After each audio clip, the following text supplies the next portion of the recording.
Oke, jumpa lagi dengan Edwin di channel analisis laporan keuangan. Untuk kali ini saya bahas Plaza Indonesia Realty ya, PLIN 2025 Q4. Kalau teman-teman ada analisis yang lebih lengkap, lebih akurat, langsung aja tulis di kolom komentar ya.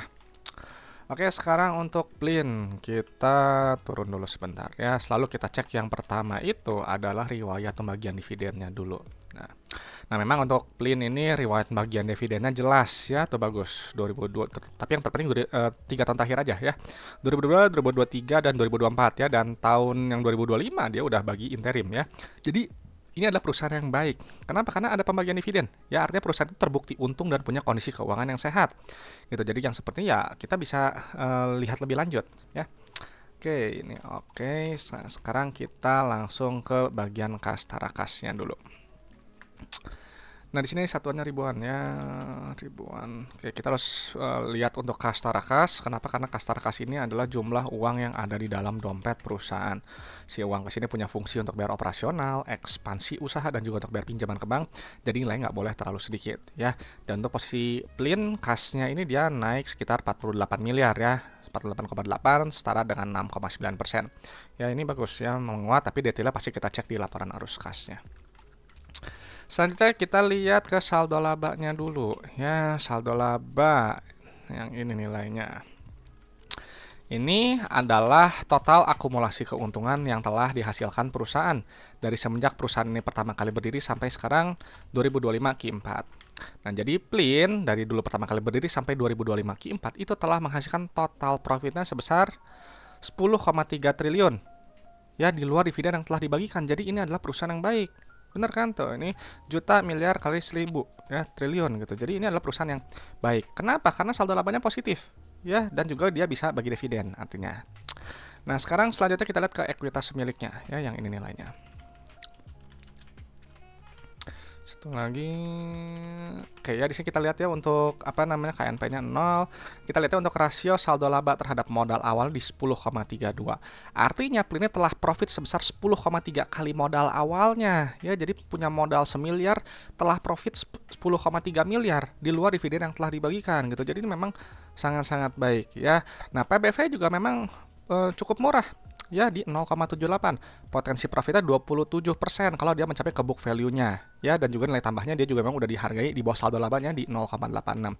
Cuman kalau nggak salah PLIN ini suspend ya, dia disuspend karena ya free float-nya terlalu kecil ya, nggak nyampe 7,5%, ini cuma 2 gitu. Jadi ya otomatis nggak bisa diperdagangkan gitu.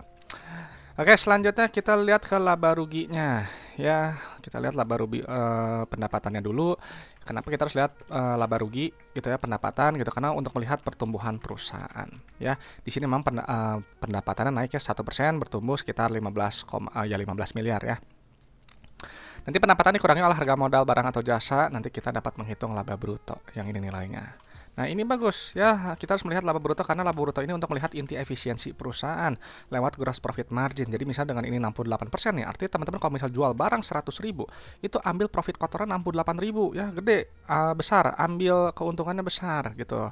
Jadi makanya carilah perusahaan yang laba brutonya setinggi mungkin, GPM-nya setinggi mungkin sesuai dengan sektor, karena semakin besar laba bruto, semakin besar laba bersih ya. Laba bruto nanti dikurangi beban operasional, beban pajak, nanti baru kita bisa dapat nilai ini ya, laba periode berjalannya. Nah, di sini kita lihat untuk tadi laba brutonya ini naik ya, naik tipis, bagus, tapi memang untuk laba bersihnya memang turunnya lumayan, turun sekitar 35%, turun sekitar 358 miliar gitu. Nah, secara pair gitu, ini memang sedikit cukup murah ya, di bawah 15, meskipun di atas 10 ya, di 13 kali gitu, hampir 14 gitu ya. Jadi pair itu adalah jumlah waktu dalam satuan tahun untuk balik modal berdasarkan earning per share.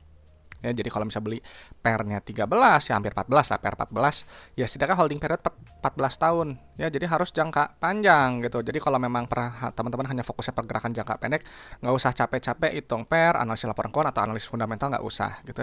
Jadi trader aja gitu, nggak ada yang salah kok jadi trader gitu ya, belajar teknikal, belajar bandar mal, nggak ada yang salah kok gitu ya, karena tiap orang itu kan punya apa, style masing-masing gitu yang cocok. Nggak semua orang itu cocok jadi investor. Oke, sekarang kita lihat ke penerimaan kasnya ya, yang ini nilainya. Ini kita lihat penerimaan kas karena untuk menghitung jumlah uang yang benar-benar customer bayar ke perusahaan Ya, di sini memang penerimaan kasnya naik sekitar 4%, ya hampir 5% di 72 miliar, dan rasionya ini bagusnya di 109%. Artinya customer lebih besar, bayarnya lebih besar daripada seharusnya gitu uangnya gitu. Jadi kelebihan itu bisa di piutang yang belum tertagih sama perusahaan ya. Nah, ini bagus gitu ya, rasionya tinggi seperti ini gitu. Nanti uang kas yang dikumpulkan bayar operasional, nanti kita dapat nilai net CFO. Nah, net CFO ini wajib positif ya. Kenapa? Karena kalau dia positif artinya bisnisnya menghasilkan uang tunai. Ya, uangnya nggak habisnya untuk bayar operasional. Jadi bedakan antara akrual yang di laba rugi dengan cash based yang ada di arus kas. Ya, dia berbeda. Jadi kalau misalnya di laba bersihnya di pendapat di laporan laba rugi dia untung tapi kasnya nol negatif, ya berarti cuman untung di atas kertas aja. Ya, gitu. Jadi hati-hati gitu. Nah, lalu kita aktivitas investasi di sini nilainya negatif. Saya zoom dulu ya, terlalu kecil. Di sini negatif gitu, artinya perusahaan berekspansi atau enggak dia memelihara aset produktifnya. Ya, ini bagus gitu. Cuman memang ekspansi usahanya dia mungkin enggak sebesar yang periode sebelumnya. Ya, itu ini kan kalau kita lihat capex yang perolehan aset, tapi dia cuman ya katakanlah sepertiganya ya. Tapi nggak masalah. Lalu aktivitas pendanaan nilainya di sini negatif, bagus ya, artinya perusahaan dia membayar melakukan pelunasan pinjaman atau enggak dia bayar dividen. Dan di sini memang ada utang bank tuh ya, pembayaran utang nilai negatif, pembayaran dividen negatif ya. Jadi ini bagus. Ya, inilah tuh polanya plus min dan ada kenaikan kas tarkas ya, uang yang dikumpulkan, bayar operasional ada sisa, bayar ekspansi, bayar pinjaman, bayar dividen masih ada sisa. Ya, jadi ini cash flow-nya sangat-sangat sehat. Gitu. Jadi ini adalah perusahaan yang baik ya. Sekarang kita lihat ke aset lancarnya dulu ya, kita naik dulu ke atas. Ini nilainya. Kita di sini untuk melihat resiko bisnisnya berdasarkan likuiditas dan solvensinya. Nah, sekarang kita lihat untuk jangka pendeknya dulu, kita pindahin dulu angkanya.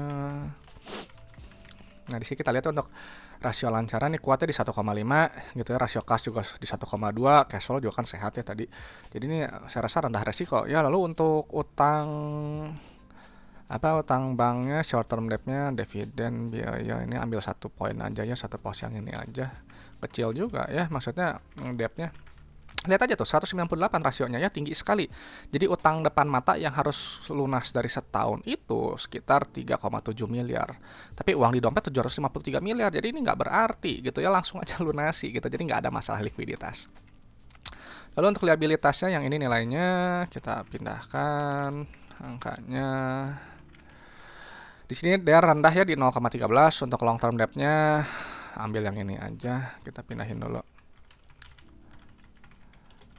Ya, di sini memang long term debt to equity juga sangat rendah ya di 0,05 gitu, di bawah 0,1.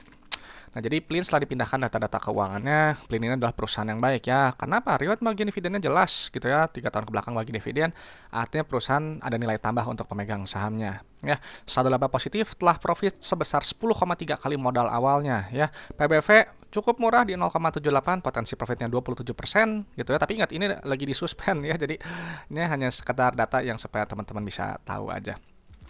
PR juga sedikit cukup murah ya di 13,9, kita udah mulai murah gitu. Lalu untuk cash flow perusahaan sangat sehat ya.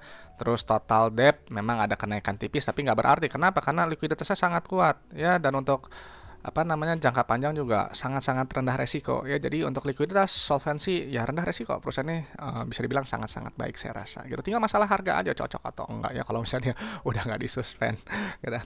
Oke, itu aja mungkin pendapat saya untuk Plin ya gitu. Dan selalu saya sampaikan kalau analisis laporan keuangan itu hanyalah sebagian kecil dari fundamental, hanya menilai kinerja masa lalu ya. Jadi untuk prospek kedepannya teman-teman yang harus nilai sendiri ya.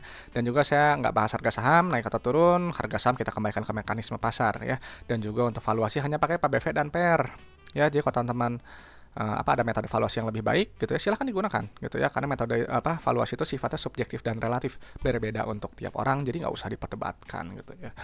Oke, lalu kalau ada pertanyaan, ada request langsung aja tulis di kolom komentar ya, supaya nanti saya respon. Oke, terima kasih sudah menyimak teman-teman, semoga bermanfaat. Saya Edwin dari channel analisis laporan keuangan. Sampai jumpa di video-video berikutnya.